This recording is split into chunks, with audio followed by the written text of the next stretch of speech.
What's going on, everybody? Welcome back to the channel. Hope you guys are having a great day as always. So in the last couple of videos, you guys saw how tight the clearance was on the 37s on the WJ with the 6.5-inch lift. So in today's video, we're going to be cutting those fenders, but I have to go to the store and pick up a new angle grinder because mine just stopped working. So we're going to head to the store in the Wrangler, pick up a new angle grinder, then we'll start cutting the fenders on the Grand Cherokee. Hopefully we'll be able to drive it a little bit by tonight. Went ahead, picked up a new angle grinder. It's got a relatively cheap one for now because I don't use it that often, but I didn't want to get like a super cheap one. I was going to get the one from Harbor Freight for $12 and make a video on if it worked, but I'm also going to need it to help clean up these axles. So I went ahead and got a fairly reliable one, picked up a pack of blades for us to use and a new tape measure. That way we can measure everything out before we cut and make sure we cut it correctly and get it all set up right. So now let's go ahead and get the fenders prepared to cut. So the plan in the front is to cut along this line here where the fender starts to go down after it comes out a little bit, all the way around. We're going to round these corners off, obviously, all the way down. So I am going to have to remove the emblem I just put on there for the Rocklink kit, but that's not a worry. The front, I'm going to just cut to the bumper and then we'll worry about the bumper later and how to get it set up perfectly. But for now, we're going to cut the metal part of the fender out, worry about the fender liners and all that stuff a little later. I don't really have much concern there. The Wrangler's missing like 3 fender liners, so it'll match the rest of the Jeeps if I don't run any. So for now, we're going to take the angle grinder and cut away here.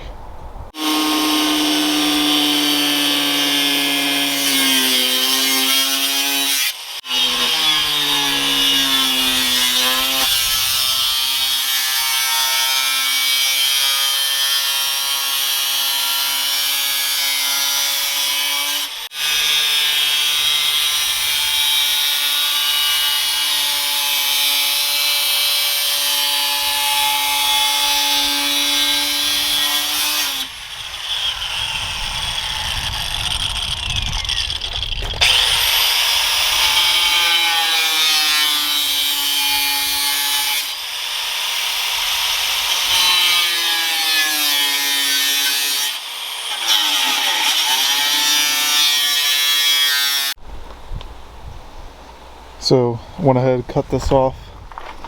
Not the perfect and best looking cut, but we're going to come back through here, grind all this down and smooth it all out. Down here, I'm going to figure out how close I can cut in there and go down. I just came in so we could get this big piece off and then go through and touch everything up. We're obviously going to have to cut some of this up here and the front bumper, remove all together, honestly, this inner fender liner because it's ugly. So we'll get rid of the inner fender liner and that should be simple to remove. Then we'll go ahead and touch everything up, probably paint the inside of this black or something and get it all figured out.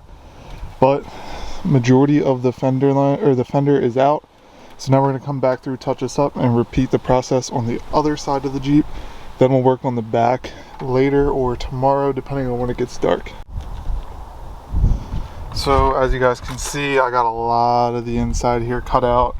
We took out the fender liners.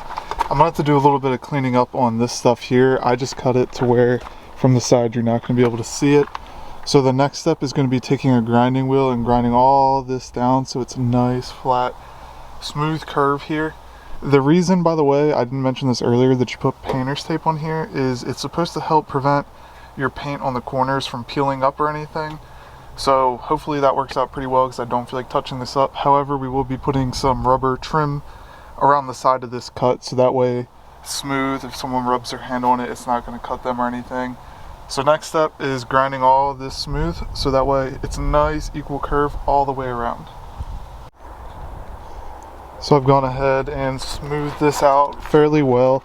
There's a couple like parts where it comes out a little bit, but since we're going to cover this in a rubber trim, that won't really matter too much. So I'm just going to have to order some of that trim. And as you guys can see, there was a spot where I didn't have any of the painter's tape and the paint did start to flake off. So that's good to know that you should put the painter's tape on there. That'll make sure you don't have any of those issues. And as far as the front bumper goes, I just cut it so it came down this line and then in a little bit so we can clear the tires. We'll be modifying this a little bit in the future, cutting around like this line area, cutting out the fog lights, replacing them with LED pods that I have. But for now, we're just worried about the fenders. So as you guys can see, it's a lot more clearance on this tire than there is on this tire. So basically we're just going to repeat the process we did on that side, on this side. So we cut along this line all the way around, down the bumper, cut back there some, because that's where it rubbed at full lock. It was like right down here, and then as you guys can see up there. But this was before we trimmed the fenders. And this is after. Much more clearance. We'll get much more up travel. Everything should be good here. I might have to cut up this a lot more. I'm just gonna have to flex it out and see where it rubs and everything like that. But next up, we'll repeat this process on the other side. So on the back, we're gonna do it a little different. We're gonna go ahead and notch it up all the way up here, because we're not really gonna be able to cut much out of here. Then we'll bend it in with a hammer or just pliers or something, get it bent in flush with the inside of the wheel well, and that should buy us enough room here, because this tire is not going to be turning at all. It's just going to be going up and down. In the future, when we put bigger tires in the 1 tons, we're going to stretch this back some. For now, we're just going to cut up, and I'm honestly probably just going to go at an even line here, and then we'll fold it in, get everything tucked away, buy us a little bit more room on this side. On this, I'm going to have to jack up the car and take off the tire, I think, just to have enough room to get the angle grinder in there. Gonna have to remove this plastic trim and cut this piece off down here. This is just like a plastic trim piece that goes on the bottom. That's all gonna get removed anyway when we put rock sliders on here. We're gonna be building those, so we're just gonna have to remove all that anyway. So I'm gonna go ahead, get the Jeep jacked up, tire taken off, trim pieces off, cut that all up. And then for the back bumper, honestly, I'll probably just come down at the same line and take out the fender, or the inner fender liner, just like we did on the front. We'll worry about all that stuff later.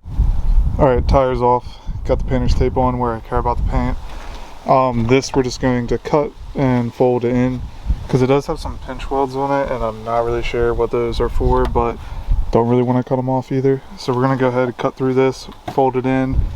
Up here, I guess I'll do the same thing up here. Just fold that in as well, all the way around. Cut the bumper off at an equal line, so it's just a slightly bigger, same size shape, honestly. Once that's all taken care of, we'll put the tire back on, make sure it has full up travel, down travel, all that's clear, everything like that. Then we'll repeat this side rear and that side front onto the other side of the Jeep and get everything taken care of.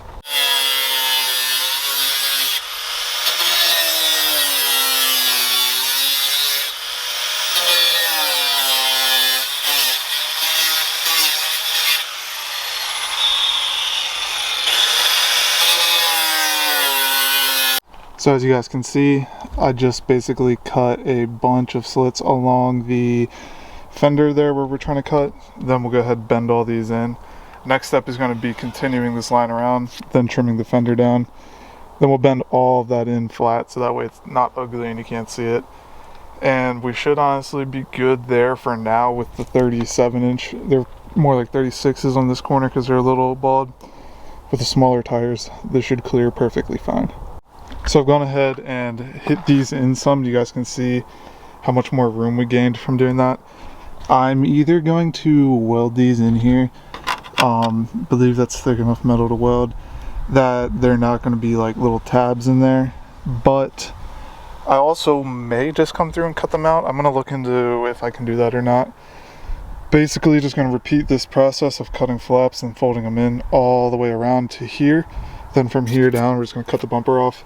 Probably honestly just cut this off down here, and then we'll throw the tire back on and we can see how much room we gained. Alright, so this fender is all cut. As you guys can see, we just made the line bigger.